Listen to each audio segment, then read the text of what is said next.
শের কাছে অসাধারণ ছুরির দক্ষতা ছিল। চোখের পলকে সে মুলিকে ঝিঙুরের ডানার মতো পাতলা করে কেটে ফেলল। রেস্টুরেন্টের মালিক অবাক হয়ে গেল। সে ছিল মহান শেফের একমাত্র শিষ্য। মাত্র 10 বছর বয়সেই সে অসাধারণ রান্নার কলায় পারদর্শিতা অর্জন করেছিল। সে আগুনকেও নিয়ন্ত্রণ করতে পারত আর প্রতিটি খাবারের আঁচ নিখুঁতভাবে সামলে নিতে পারত। প্রতিদিন পাহাড়ের নিচে বিলাসবহুল গাড়ি দাঁড়িয়ে থাকত। ধনী লোকেরা পর্যন্ত সে রান্নার স্বাদ নেওয়ার জন্য 50 লাখ টাকা খরচ করতে রাজি ছিল। একদিন গুরু যখন শের তৈরি খাবার খেলেন তখন বুঝলেন শের দক্ষতা তাকে ছাড়িয়ে গেছে। গুরু শেকে বললেন সে যেন কিং অফ কুকস প্রতিযোগিতায় অংশ নেয়। ছোট্ট শ যাত্রা শুরু করল, কিন্তু প্রতিযোগিতায় নামার আগে শের শর্ত ছিল যে তাকে কোনো রেস্টুরেন্টের প্রধান শেফ হতে হবে। তাই শ এক রেস্টুরেন্টে চাকরির জন্য গেল, কিন্তু মহিলা মালিক তাকে দেখে সঙ্গে সঙ্গে ফিরিয়ে দিলেন। শ হার মানল না। সে মহিলা মালিককে তার ছুরির কৌশল দেখালো। মুহূর্তের মধ্যেই শ মুলিকে ঝিঙুরের ডানার মতো পাতলা করে কাটল। মহিলা মালিক হতবাক হয়ে গেলেন। ঠিক তখনই প্রতিদ্বন্দ্বী রেস্টুরেন্টের লোকজন হাজির হলো। তারা মহিলা মালিককে সতর্ক করল যে কালকের কিং অফ কুকস প্রতিযোগিতা থেকে সরে দাঁড়াতে হবে, কারণ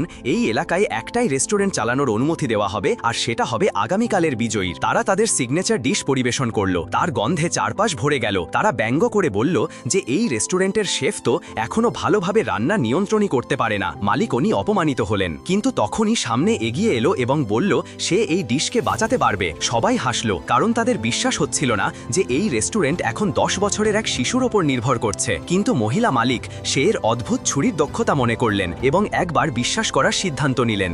পাশের রাখা মদের বোতল তুলে নিল। হালকা দোলায় সোনালী অগ্নি ড্রাগন বাতাসে ভেসে উঠল। উচ্চ তাপে মদ তৎক্ষণাৎ বাষ্পে রূপ নিল এবং খাবারের সুগন্ধ ভেতরে আটকে গেল। সবাই অবাক হয়ে গেল, কারণ তারা বুঝতে পারল এ সেই অদ্ভুত শিল্পকলা যা শুধু মহান শেফের কাছেই ছিল। টিকটকে 3000 লাইক সঙ্গে 10,000 ভিউ, মাত্র 90 টাকা। কিনতে হলে এই নম্বরে হোয়াটসঅ্যাপে SMS করুন।